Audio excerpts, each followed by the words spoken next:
And we are live. This is Dark Journalist. What a fantastic crowd we have with us already. And I'm just doing an update tonight to keep everybody on the same page about President Trump's farewell and the inauguration and a lot of the things that we're facing coming in with this new administration and some of the funny business that's been going on in DC as well.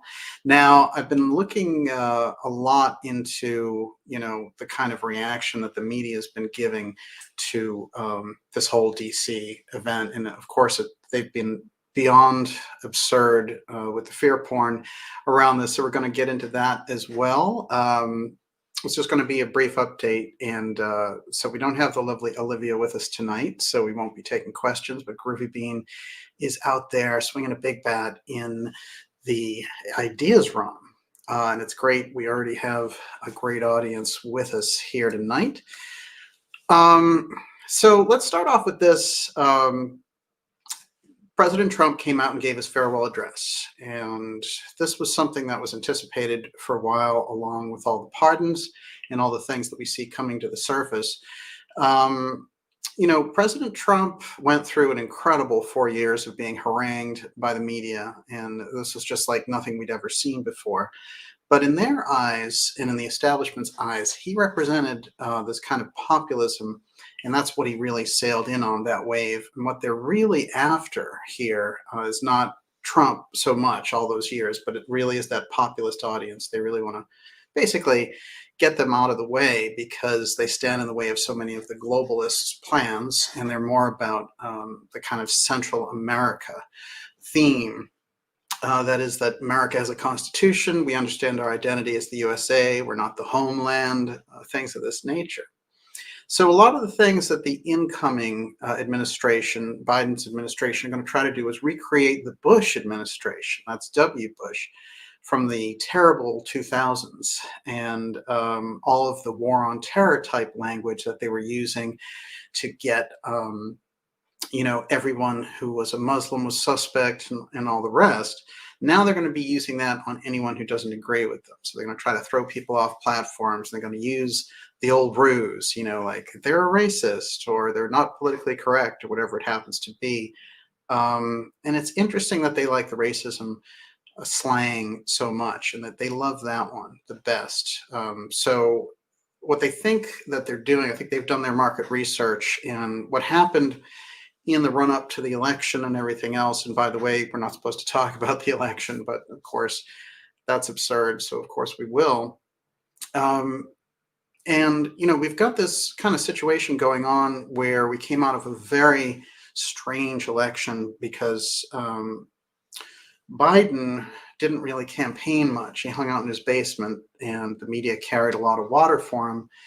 But at the end of the day, that isn't how elections are won. So there's a lot of suspicion around the voting totals. We went through that, and there were a lot of tussles around this, and they were trying to bring a case. As a matter of fact, when the deep events took place, I mean, the election itself was a deep event because of all the unusual anomalies around it, including the presence of COG personnel in October coming into the picture. And we've had some weird COG news around the whole DC thing that's going on now too. So we're going to try to work all this out. And but I think that Trump coming through that period and then the deep event of the Capitol riot, then you get all of the things that are coming after. And this is where the media and the deep state are really on overdrive to try to paint this as a totally different scenario. So they're going to try to wipe Trump out because he represents populism, and you're going to now start to look at them creating, and they've been talking about this, new agencies to deal with new terror threats, but they're not looking overseas to the Middle East anymore. They're only looking at homegrown terror, right? So and they're not really interested in, interestingly enough, Antifa or BLM. We had all that violence over the whole summer. They just want to sort of try to isolate some of white terror. So you can see that we're in for kind of a big problem with this administration on that front. And one of the things I want to point out immediately that we have to all be aware of is that they have this bill coming in with this administration that they've promised, which is all about a domestic terror. And they're trying to create a new czar to do this and increase police and surveillance powers and all these types of things. Of course, we already have too much of a surveillance state. We're already under a state of emergency from September 11th, and they are already planning on using some of that in order to get us into the situation where not only are we locked down because of the coronavirus, but we're surveilled and we're not allowed to speak. And so they're trying to turn it into a Stasi state, and they're thinking this is the way to go. And we can get this done. The thing is, there are hundreds of millions of people that are aware of what they're up to. And so I don't think that this type of a plan was particularly well advised. And we're going to go into where they're coming from as well, because what they need to do in order to accomplish this reset plan, which is really about taking everything for themselves while making off with the missing trillions, is they need to get everybody to not have any ownership by 2030, as they've stated in their own plans there. And a lot of that is around the Davos crowd and the transhumanists, the World Economic Forum. So that's really where a lot of this information goes. One of the things that we have to keep in mind about President Trump as he leaves is in his statement today, going over the various things that he was able to do with his administration, that the economy did incredibly well under President Trump. And he did things like push back China on the trade policy.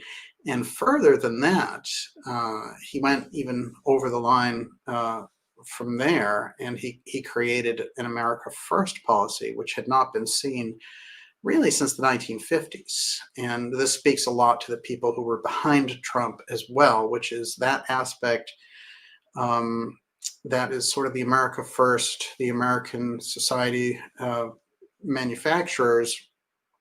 They have a Fortress America approach, which is different from the empire building cowboy diplomacy of the Bushes and the Clintons. So it's a very different thing, and it still is aware of the Constitution and understands America as a fundamental entity, whereas the empire stuff just really sees everything as corporate economic zones, and we're the North American zone, and forget that Constitution and all the rest of it.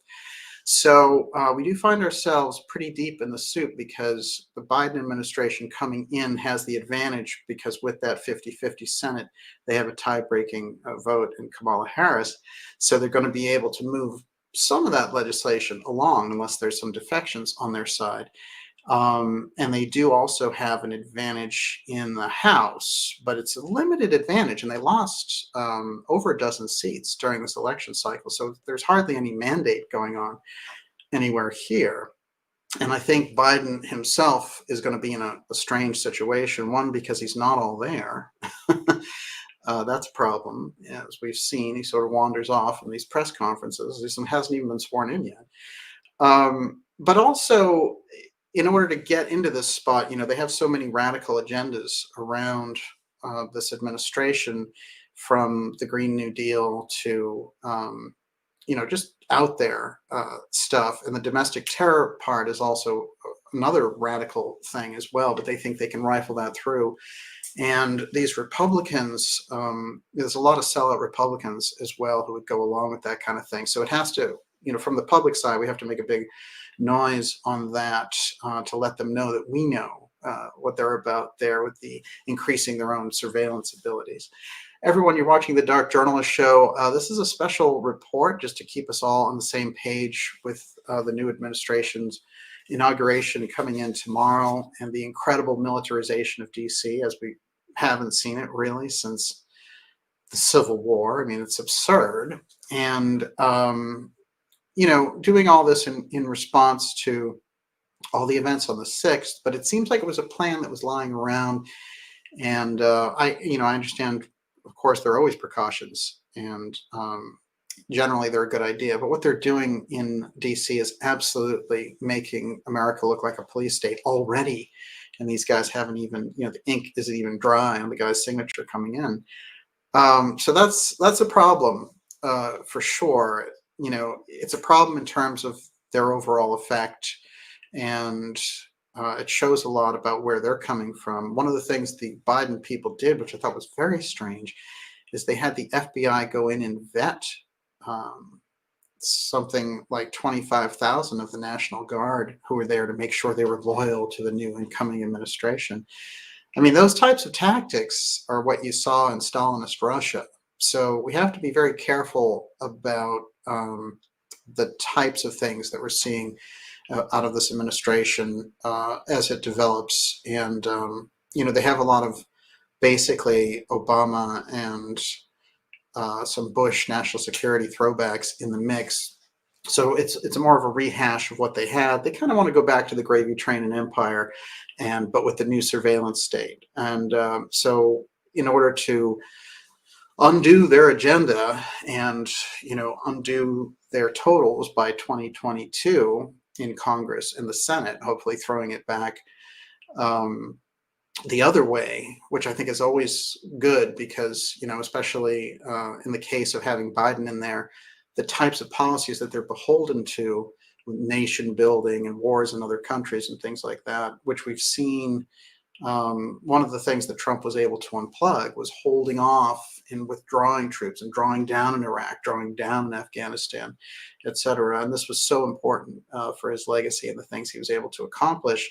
That's really quite a feat because there hasn't been a president since Jimmy Carter who was able to do that. And, Carter was no great shakes, but that was one thing that was he was able to get across. I wanted to remind everyone, because of all the wildness on social media, to go to darkjournalist.com and sign up for our newsletter. Now, what happens there is just that you get in our newsletter about once a week on Friday, you'll get all the great guests and great stories and great events that we have coming up for you. So it's a better way for us to keep in touch with the newsletter. And we have to remember that just by the nature of the scenario of how social media is acting, of course, the incredible censorship and repression of speech online, really much worse than it ever has been. And so as a result of that, we can keep online with each other. If you're signed up to the newsletter already, and that just basically gives us the ability to talk to each other directly without any channels involved. And if anything were to happen to the channels, then we certainly have a lot of backup possibilities. And I'd live stream off my iPhone, as I've said many times. So it's not going to stop me from doing it. It's great to have everyone here. Okay, the next thing I want to move into is this bit about domestic war on terror that the new administration is going to be bringing in with it. One of the things that we see are liberals and people on the left shining a light on this. There's a few really important ones, and this is important because we know it, looking at it from dark journalism or deep politics. And a lot of people are on the right are suspicious of government overreach, but on the left, it's been, hey, let's have a communist party. And that's the way they've been doing it. But there's some very conscientious people on the left who have been very outspoken about this, and it's to their credit. And we're all going to need to stand together on this, the libertarians and the people in the independent journalism community and the informed people on the left. It all goes together. And the populists from the Trump movement, it's one big pushback against the system that's just coming in and coming down. Now, I think that, so in this case, it was Glenn Greenwald who came out with an article today, and the title of the article is "The New Domestic War on Terror is Coming. No speculation is needed. Those who wield power are demanding it. The only question is, how much opposition will they encounter?" This is really interesting because I've been of the opinion that since the middle of October, there's been wide-scale overreach on the part of the establishment going on beyond the norm. I mean, it's always going on, but this is a little bit different. And I feel that when we see this happening, we have to take stock of it and say, what is the mechanism here? And so one of the lines in the sand that took place was during the election on mid-October, that Twitter had gone into this really crazy censorship mode. And the New York Post put out a story about Hunter Biden's laptop, which was an absolutely scandalous affair, considering who he was, and on behalf of, working on behalf of his dad, the vice president, being in China, and all the strange things with money changing hands from China, from the mayor of Moscow. Uh, and so, and the Ukraine and all these things. So there's this whole swirl around it and a lot of salacious details that would have been in any other election cycle, a gigantic and very important event. Instead, this one was heavily downplayed, and they try to just get rid of that story. So when Twitter shut down the New York Post, they were shutting down the oldest newspaper in the country. And whatever you think of the New York Post, we can't have social media companies shutting down oldest newspapers in the country. So that was strange. And we know by the time they got into the last 2 weeks, they shut off President Trump's account with over 90 million followers. So, the president is the commander in chief. And if there were a national security incident, to cut him off from 90 million followers, there has to be, serious pushback on that. And they have to have Senate hearings about what those companies can and cannot do. But to back up some of the domestic war thing and how they're, the domestic terror bills and how they are moving that along with the COVID lockdown. It's almost like the two are walking hand in hand. Or like, wear a mask. There's all these fascist things going on around that. Of course, people like Alex Berenson, former New York Times reporter, looked into it and found that masks didn't do anything. And a number of studies have shown that. So, they have us kind of going into this submissive mode, and then we see them saying, aha, we're going to go after this population, because if populism should rise again, as it did under Trump, we'll be out of luck. Okay, so this is an important story. This one international. Germany to put repeated COVID quarantine violators in detention centers. Yeah, well, Germany in camps. It's a bad look. The incredible violation of human rights of saying you're going to put people in quarantine centers, that is somewhere where you draw the line and say, where's the civil liberties aspect to that? In China, they're doing the same thing. They're rushing to build coronavirus quarantine center for 4,000. That's a new story out of the Washington Post. This is the future unless we really find a way to bring this out to the general public, that what they're going for really is just basically Nazism closed as really dressed up as moving society forward and all that. But that is straight up Nazism. Just imagine it. They're going to have the ability to grab you and put you in a camp, because they have all these tests that give false positives and all the rest. Everyone, you're watching the Dark Journalist Show. I call the episode Crisis in Human Affairs because we have seen that a number of very informed philosophers, mystics, writers, journalists, politicians over the years have told us that we get to this moment of a crisis, and it offers an opportunity really for us to deal with it well and to be our best in standing up to it. And, I know that they've done a lot to say, well, any standing up to it means that it's sedition or whatever. This is what they're trying to do now. But mostly what's funny about the way that they're doing this is they are laying it out so that any of their political opponents who don't agree with them on any of these issues, it's like, you're with us. And it used to be the Bush thing, right? You're with us or you're with the terrorists. Well, now it's you are with us or you're with the populists, and so that this is their big problem. For me, in seeing that deterioration, I can always spot when new talking points are being put out. And I can tell you that their central push around this new administration is definitely to get this domestic terror thing. So anyone that doesn't think like them or, obey these kinds of dictates just falls under that persona non grata, basically. You're a seditionist, you're a terrorist, you're this, you're that. A couple of interesting things from Greenwald's article. I'm going to just read real quickly here. The last 2 weeks have ushered in a new wave of domestic police powers and rhetoric in the name of fighting terrorism. Here we go. And are carbon copies of many of the worst excesses of the first war on terror that began nearly 20 years ago. I agree completely. The trend shows no sign of receding.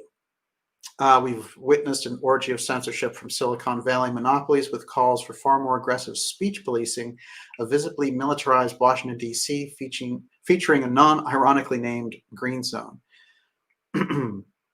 Vows from the incoming president and his key allies for a new anti-domestic terrorism bill, and frequent accusations of sedition, treason, and terrorism against members of Congress and citizens. So this is the type of environment that they are coming into. But right now, they have this already made because of Congressman Adam Schiff, who's on the Intelligence Committee, who's a big Democrat that was really hardcore to try to get Trump in the Trump-Russia hoax thing.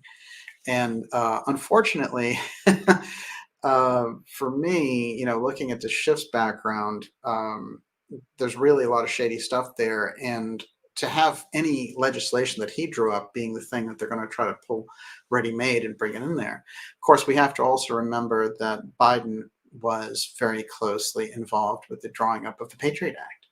So these same types of people are going to try to bring that old wave in. They're like, hey, this old hit TV series worked back in 2001. Let's see if we can rerun that again, but with more powers and against our own population, as opposed to this nebulous Muslim war on terror idea.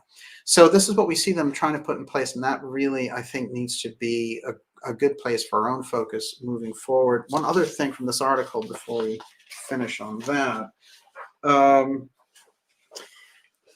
It's interesting because some of the people who are going on these shows, what they're saying is that basically we have to shut down any conversation because, for example, shows like ours are pulling from them in their ratings. I swear to God, this is what they're saying.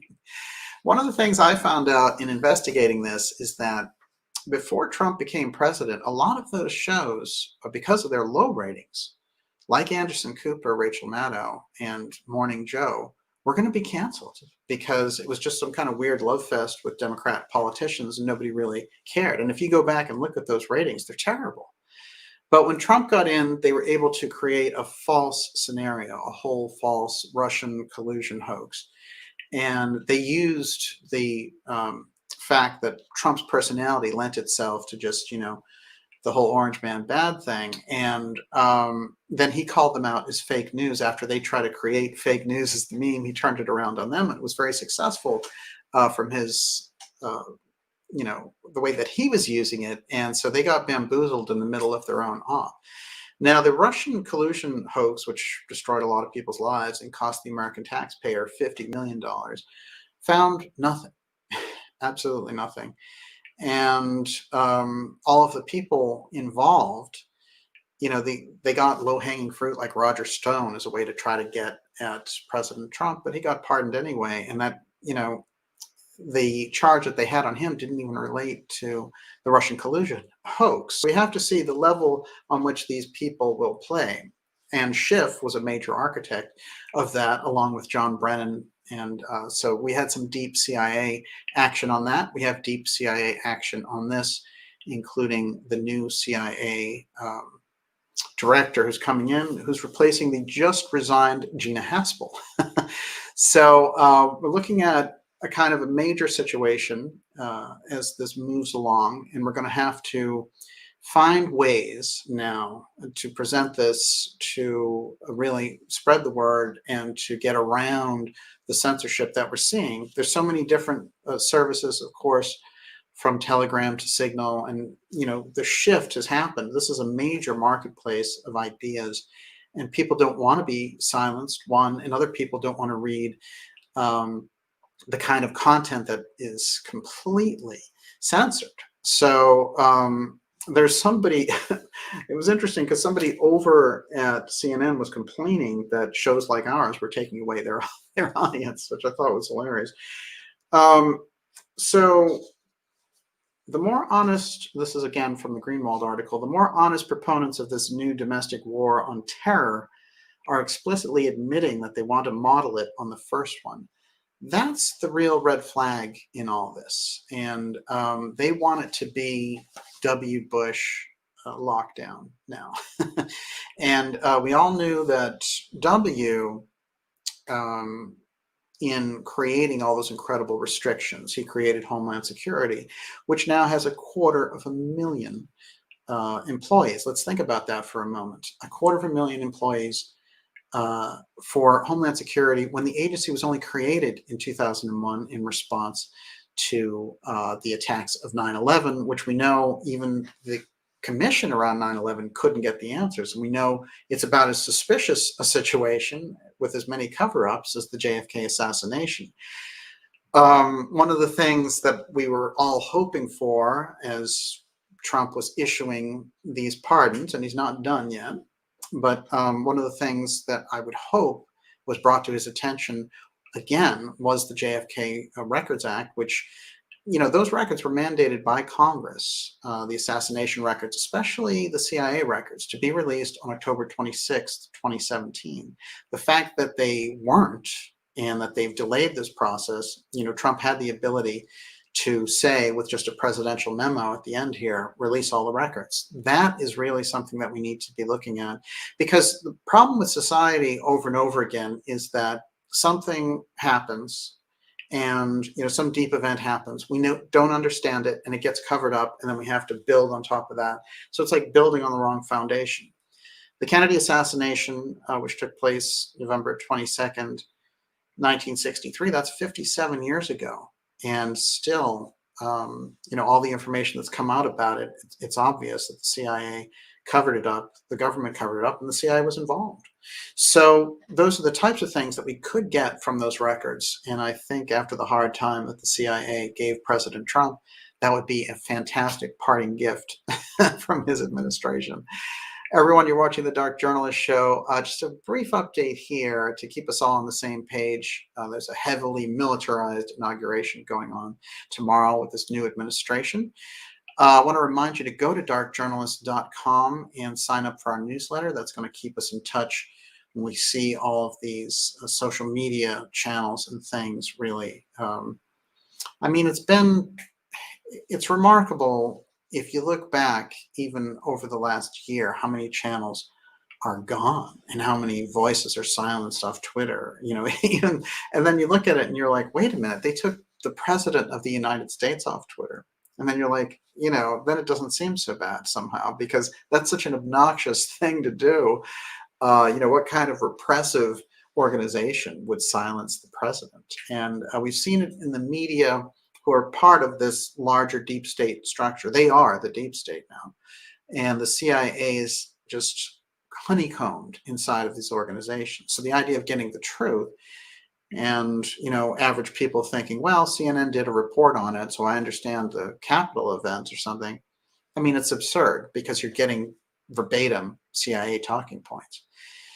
The Central Intelligence Agency itself is a big issue, as we've covered many times in this program, an extra constitutional organization, and one that picked up more and more power behind the scenes. And then the presidential power struggle over the years. The first major deep state assault on the White House was in the Kennedy years.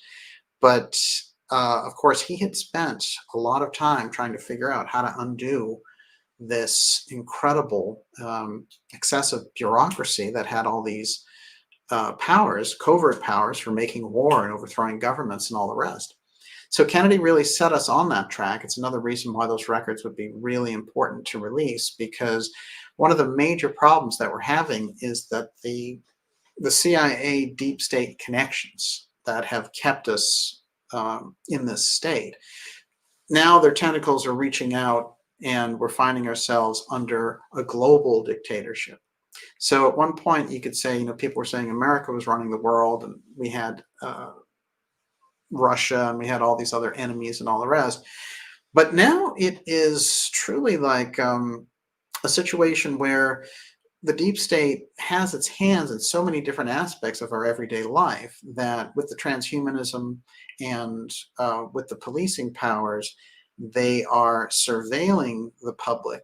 They are harvesting the public with the financial system. And with the pharmaceutical companies, they're lining everyone up to get this RNA, DNA altering experimental vaccine. So, and then anyone who comes aboard on our side and calls the government out for that, boom, they are instantly, this shop won't cover them. Amazon takes them off.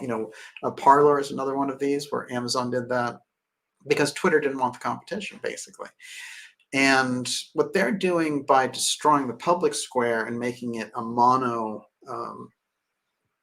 really a monoculture, not allowing the exchange of ideas, is they're trying to kill creativity and just reserve the narrative to themselves. And that's one of the reasons that in the Constitution, the free speech and free media, freedom of the press, is ensconced as the main thing. It is numero uno. So they understood that because, of course, King George ran around after them trying to silence them. And they understood the first thing that you need is functioning word of mouth. So what we are involved in, what we're seeing here with the media, is a terrible danger to humanity. And they've reached a point where they no longer have any credibility, but they don't care because they're in with the in crowd.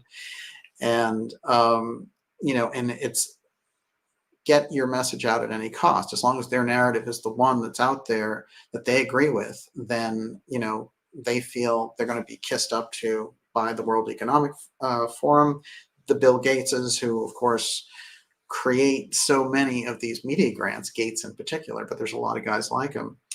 And then we've seen other stories about Bill Gates buying up all the farmland in America. He's the largest landowner of farmland. That should be incredibly disturbing, and that should be cause for an entire investigation in itself. So this media has really fallen asleep on the job, and the independent media has been bringing forward the real facts. And this is where the situation that we find ourselves in. The establishment thinks, and it's to their peril that they think this, but it's a dangerous situation for the world. They think because they have the money and the technology now that they can just squeeze this, and it's like, it doesn't matter, like let the 800-pound gorilla out of the closet because they can't do anything about it. That is the public. But I believe that with the overreach of the censorship and with shutting President Trump's account down along with 70,000 other Twitter accounts, and remembering Trump's account had 90 million followers, it was an overreach that the public, a large majority of the public, will not forgive them for, and they will always view them as suspect. And even people who like that kind of leftist extremes and the kind of communist viewpoint will always view them suspiciously. I remember reading right after they shut down President Trump's Twitter account that the German Chancellor Angela Merkel, that she was horrified because they're thinking, oh, wait, we thought we were in charge. When did these social media companies become the new government? And that's what we, the citizens, need to be asking and holding them accountable.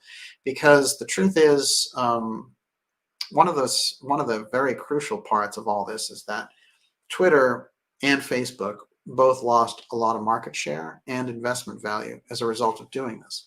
Now, they can make it up, of course, because of the kinds of financial powers that are behind them. However, it shows very clearly that the overreach was on. And in fact, it's been my contention that they went so far as to step on their own op.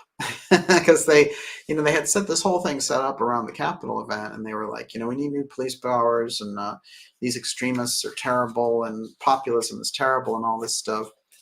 And then they had to switch gears really fast to silencing everybody and shutting down the account. So they were the ones on the defensive because people were like, whoa, you're censoring the president? Are you out of your mind?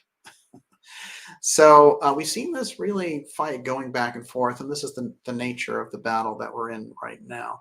Now, for me, in looking at all this, I can tell you that Twitter and Facebook and the social media companies, I overreached to the point, and it's up to us to really, when they're in that situation, I think what's happening and what's really great about this is these newer platforms that are arising, and some of the things that we talked about, like Telegram and others, but there'll be a lot more. That's still an open marketplace. And what they'll try to do is make it really hard for anybody to have a conversation, as the masks and the social distancing have. By the way, it was supposed to be 2 weeks to flatten the curve. Do you remember that back in March of 2020? Now we're hearing that, hey, you're going to take multiple vaccines and you're still going to wear a mask.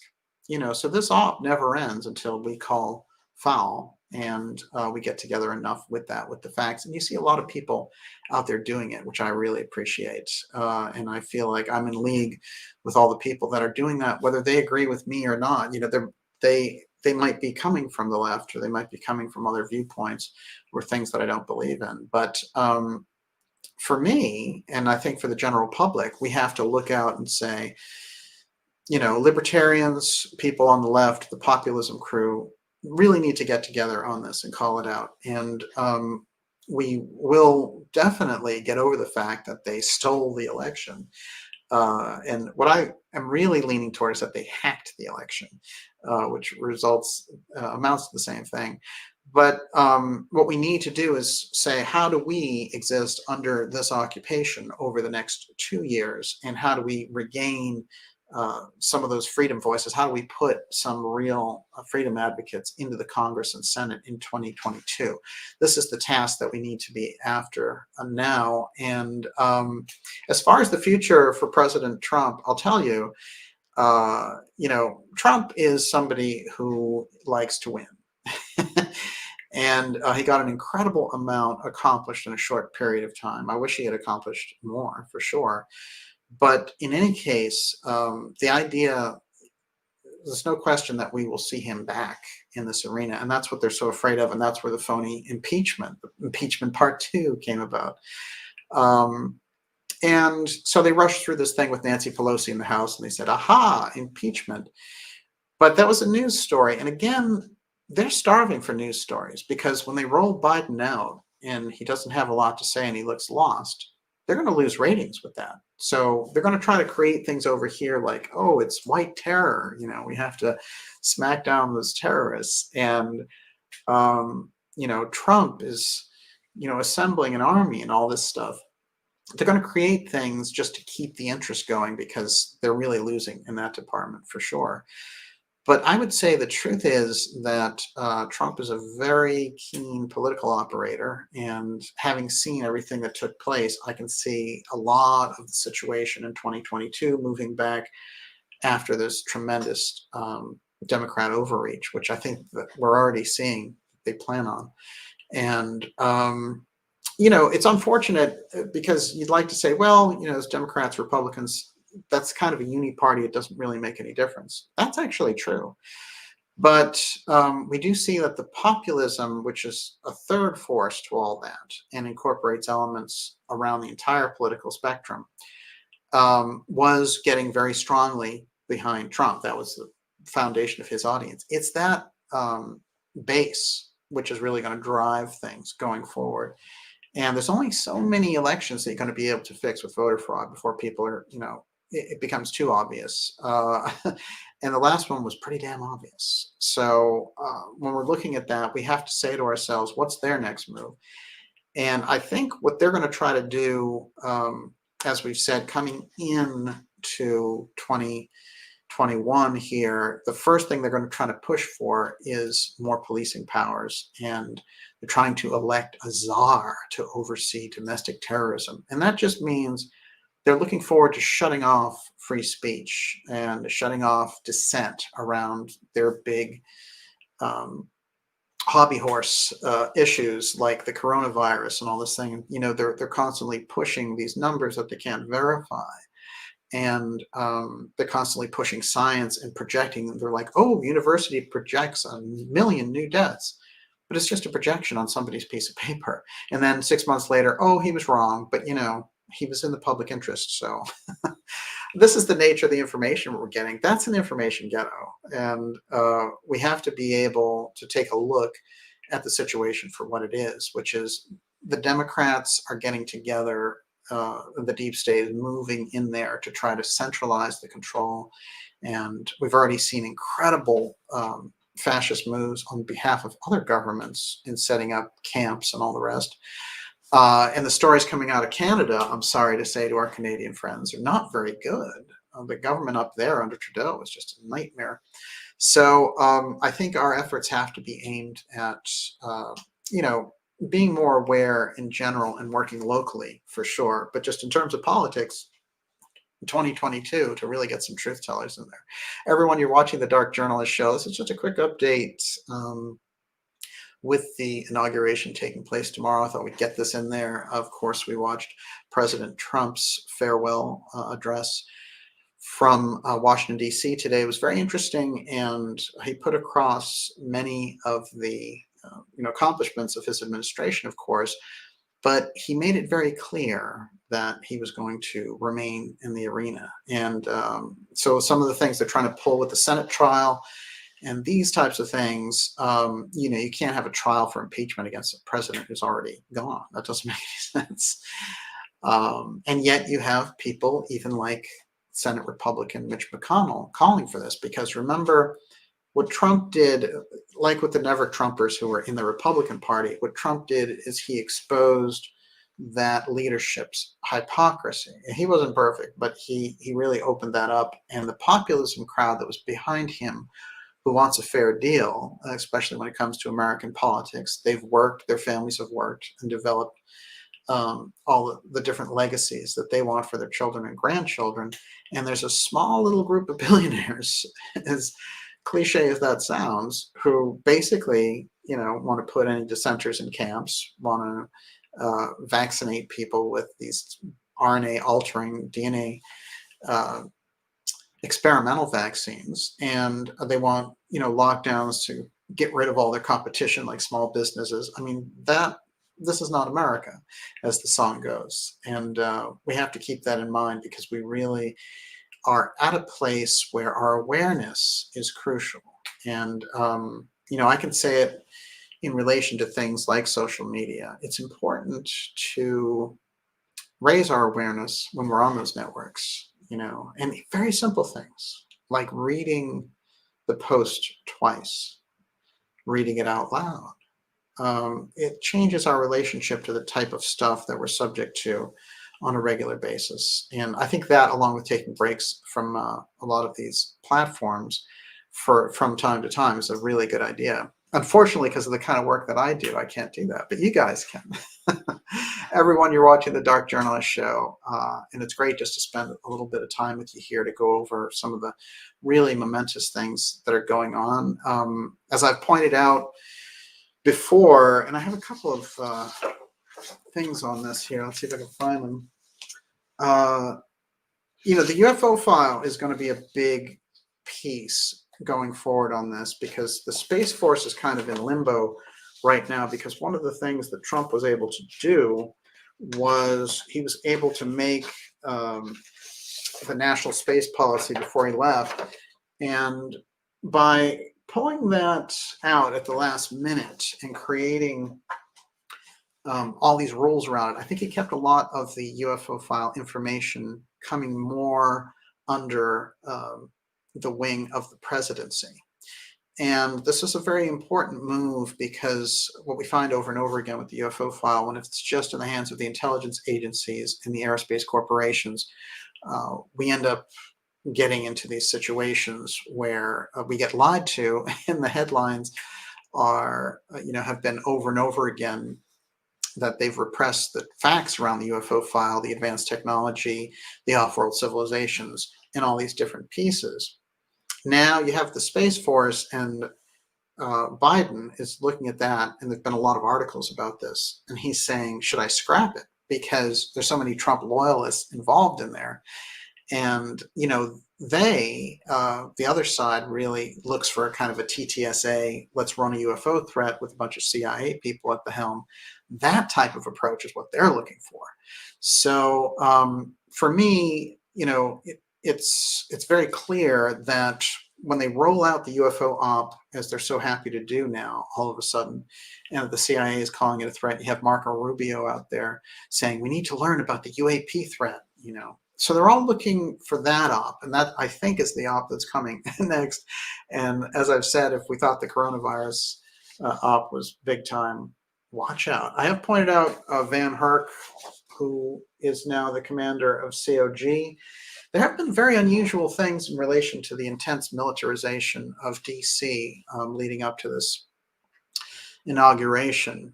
By the way, completely off the charts. We've never seen anything like that.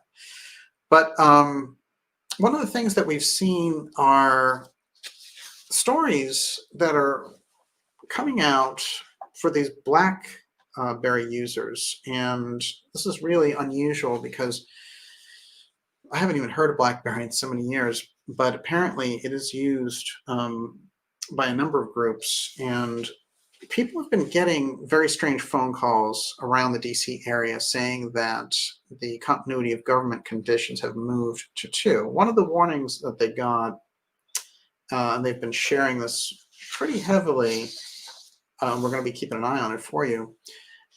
At the White House, now this is what the message is. And again, it could have easily been a hack into their system, but nonetheless, a lot of people complained about it.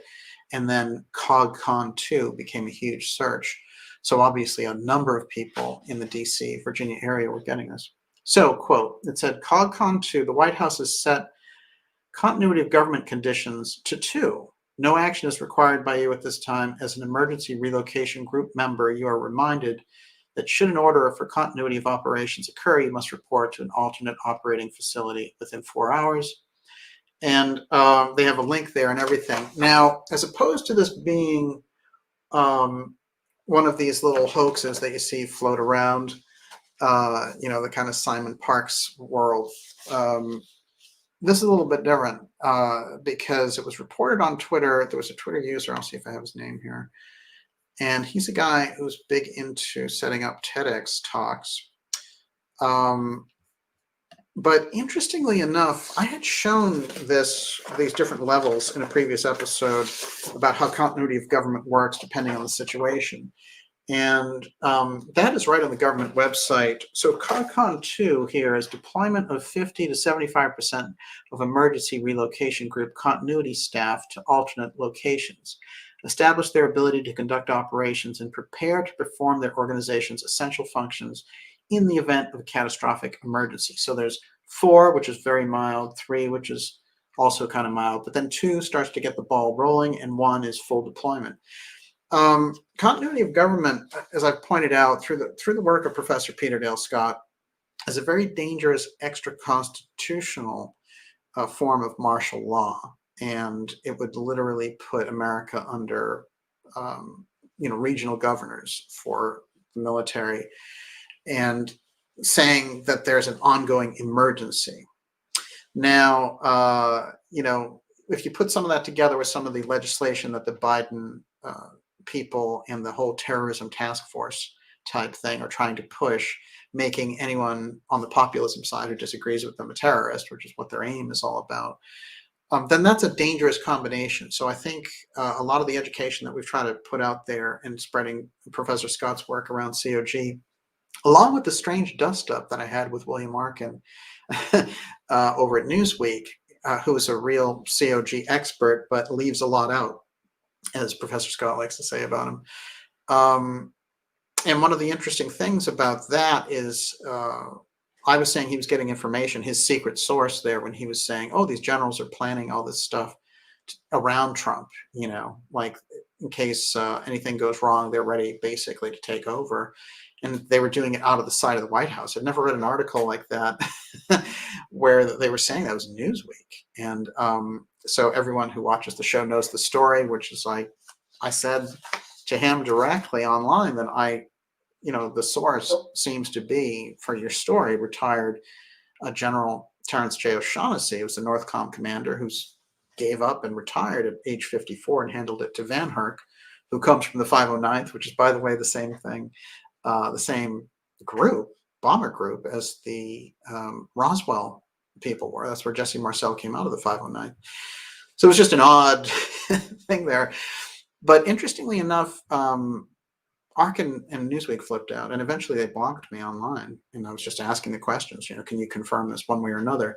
That tells me that, and we've seen it all this year, ever since March, actually, where they've trotted out, they were like, who's the combatant commander that would take over in the case of continuity of government? Let me tell you, continuity of government has been incredibly obscure as an issue.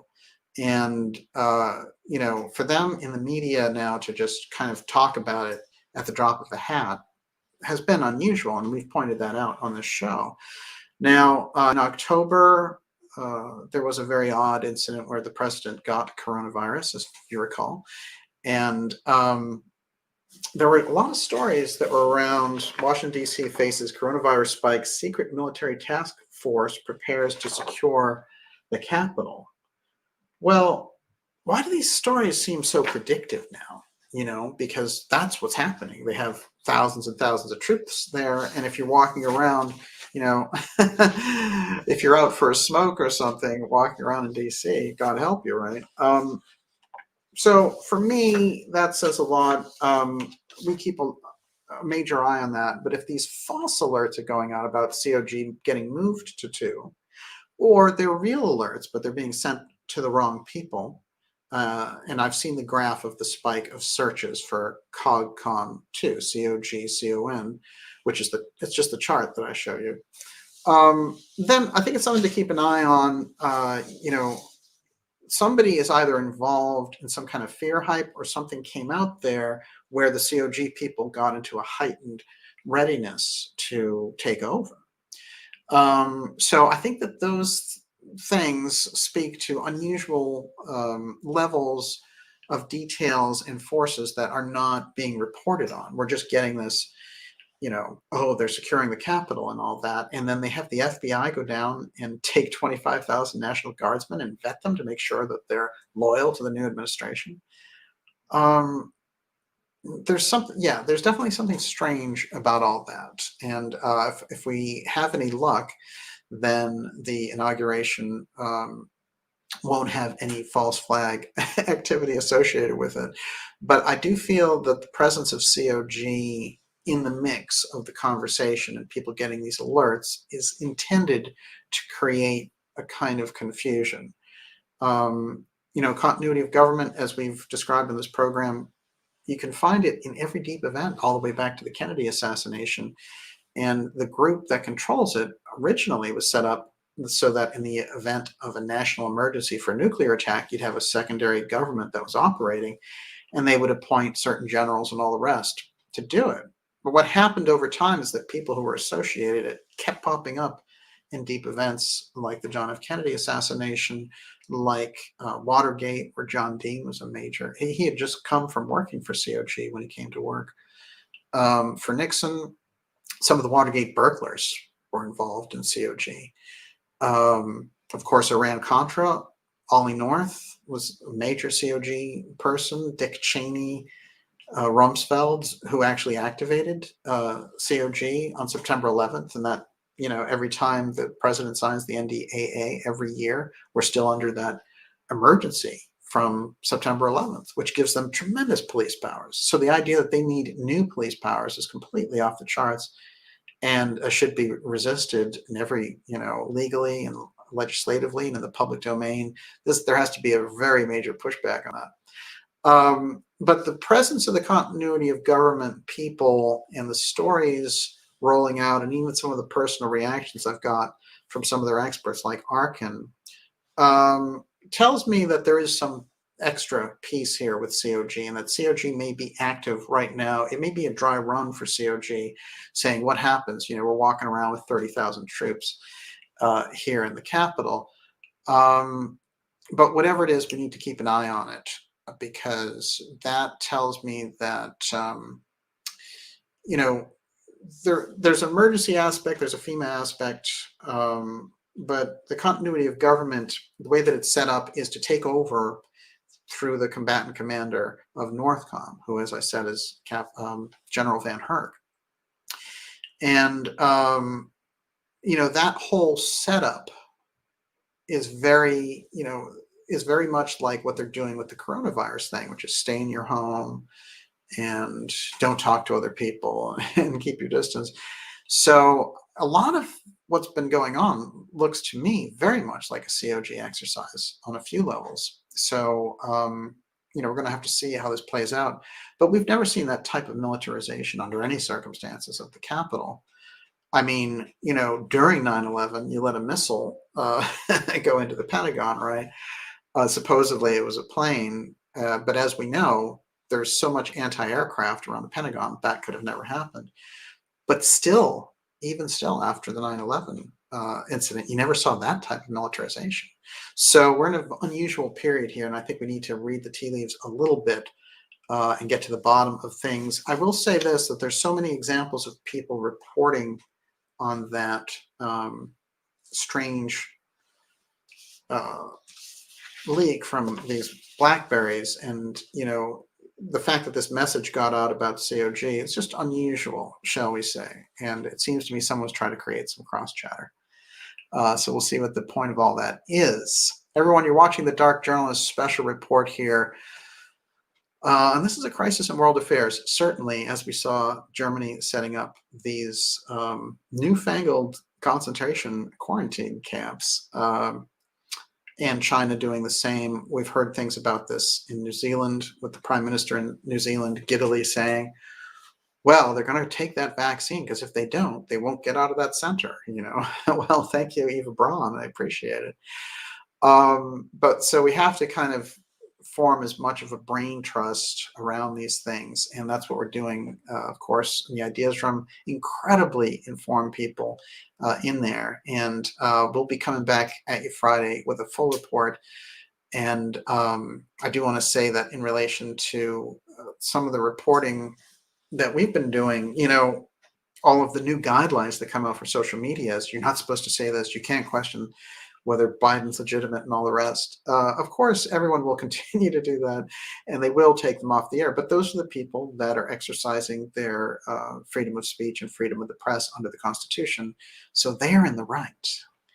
And I'm reminded of these stories of these Jewish lawyers who found themselves in the unusual position of being a part of the ACLU and having to defend free speech from people who had said terrible things, but they still stood up and went forward and did it.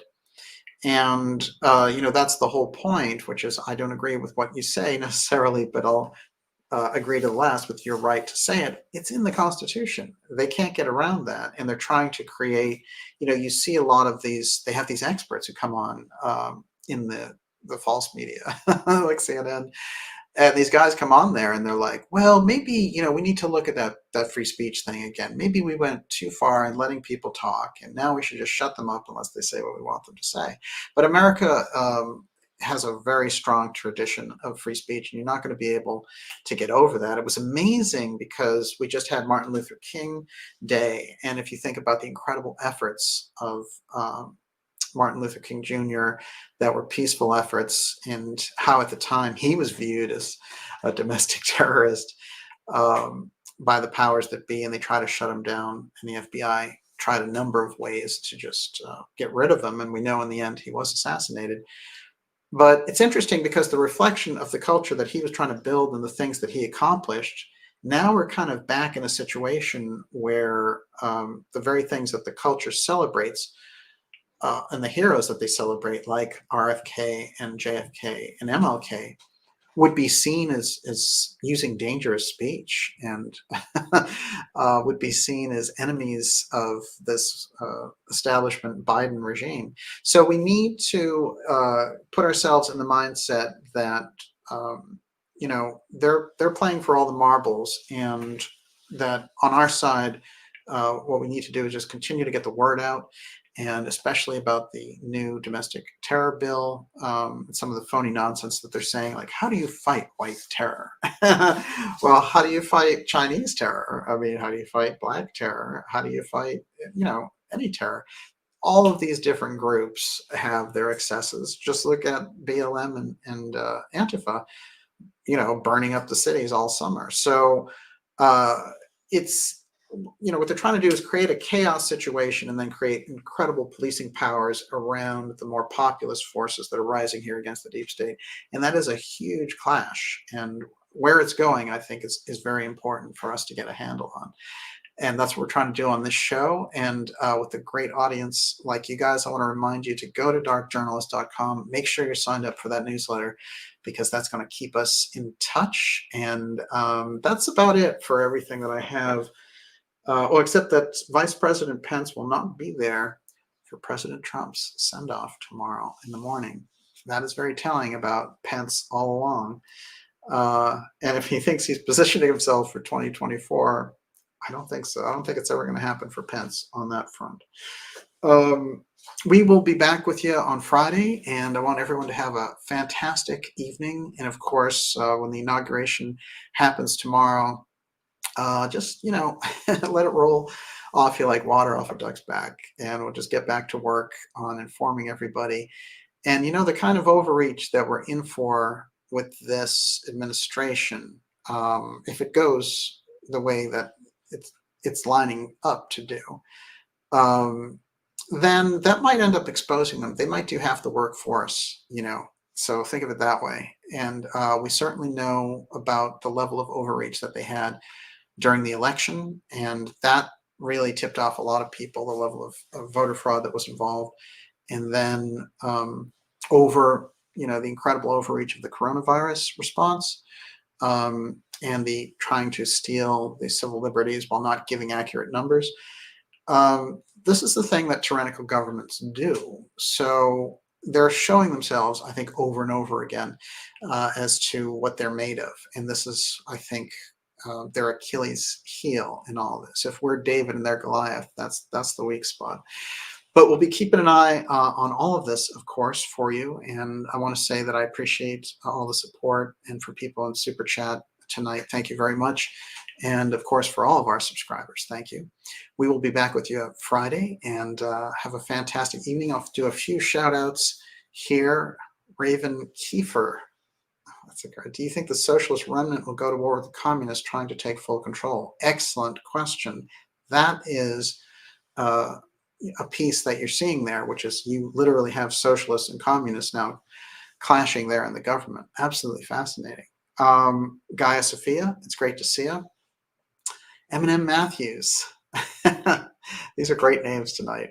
Fantastic. I know we saw Dr. Joseph Farrell out there. We have to get Joseph. Joseph, it's great to see you. We have to get you back on the show. And Groovy Bean, hats off to you for running the chat. Very much appreciated. All for Synchronicity, thank you very much. Christy Belly, Marco Zerpa, Shazam, Bill Davis, Irie A. Dr. Farrell, howdy, sir. Yeah, we're definitely going to talk soon. Karen Carpenter, Easy Gamer. Just great people out there tonight. Of course, Carly from Dimensions and Beyond has been around too. It's great to see you. We will be back with you on Friday, and have a great evening, everyone. And remember, the inauguration's tomorrow and Trump's send-off and all the rest. So it is a big day, but we'll all get through, as we say. And, it says end broadcast here, but, it never really ends, does it? Shazam. Thank you. And Silver Fox, Station Plaza. No sheeple. There we go. We'll see you all very soon, everyone.